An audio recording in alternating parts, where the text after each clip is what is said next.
Yan ang aking mga suplado. Kailan kayo maiinom na ba?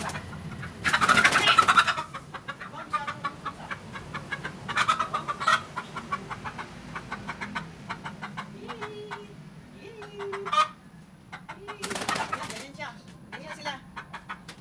Di pa kami magkakilalang mabuti. Masyado silang maria.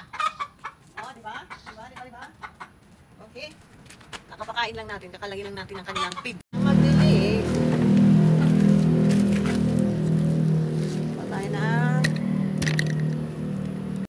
Kuha tayo ng pandilig. Bibilig tayo ng halaman. Meron po tayo ditong i-prepare na grass clippings. Pero ito ay malunggay clippings. Ito po ay pinagbabara natin ng malunggay. Tapos po, yung sabaw niyan, ipandidilig natin doon sa vegetative stage nating mga halaman. Ito po ay kamatis at sili. Meron din pong talong, mangilan-ngilan. Ayan, sinasali na po natin sa ating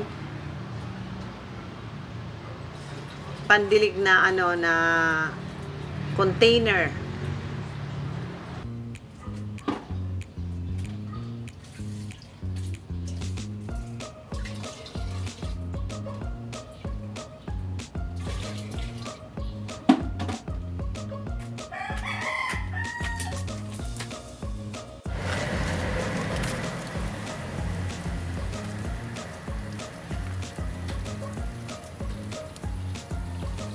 Umaga po.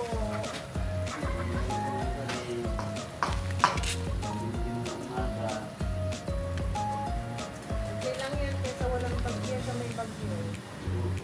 Buti nga po na wala.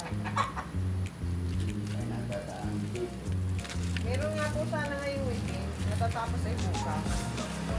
Hindi ko po na-update. Hindi ako nakapag-aral sa DOSD. Ang sabi ng kapatid na wala daw. Kung yata. Ang pagdidilig po natin nito ay every other day. Depende po sa klima. Minsan kasi maulan, skip po natin ang pagdidilig dahil masasayang po yung ating preparation. Itong natin, grass clipping o malunggay clippings.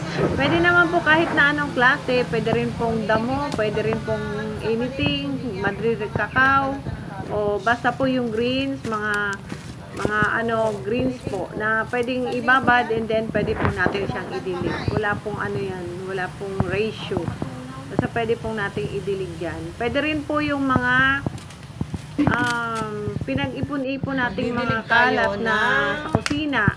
Yung pong yung pinagbalatan, yan po, ng mga vegetables natin. Tapos ilalagay natin sa isang container, ilalagay natin ng tubig. At pwede na po ito pandilig mga 1 to 2 days. Pwedeng gamitin sa halaman. Yung kanina naman po, iyan po ay wood vinegar o mukosako. Japanese po ang nag-invento nito.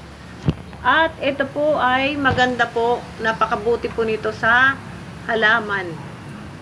Meron din po itong health benefits. Sa halaman naman po, ito pa ay nagsisilbing pataba. Pwede rin pong pesticide.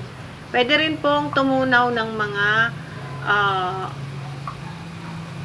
inoculant. Pwede rin po siyang inoculant. Ayan. Yan po yung idinidilig natin everyday dito po sa ating pagtataniman o pot. Ano nga ba ito? Yan. Tayo sa banda. Babasahin lang po natin araw-araw yan.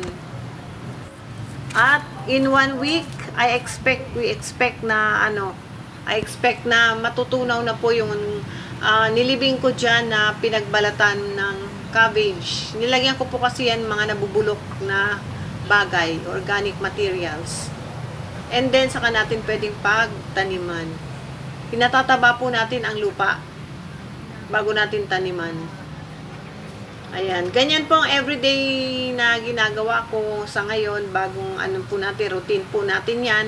After po natin gumising, and then nag-pray. Tapos, naghilamos. And then, after natin maghilamos, facial cleansing. And then, kumain, magluto. Ayan. Yan yung ginagawa natin. Minsan, ang aga na natin gumising ngayon kasi nga, kailangan natin magpakain ng mga manok. at mag-asikaso dito sa ating mini garden. Yan. Kasi ito Yan ang pampaalis bago ng natin amoy. ngayon pinagkakaabalahan.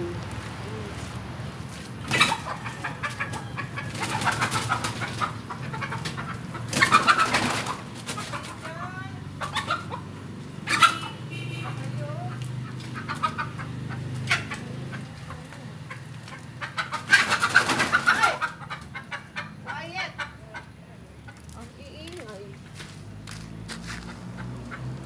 Sobrang talagang iingay nito mga manok ko. Manok namin. Ayan. Pakaiingay nila. Hindi pa kami niyan magkakilala. Ang susuplado, pag nilapitan mo, nag-iingay. Hindi pa niya ako kilala. Nako, siguro mga ilang weeks pa yan. Bago kami magkabati-bati. Okay. Thank you for watching po. God bless you all.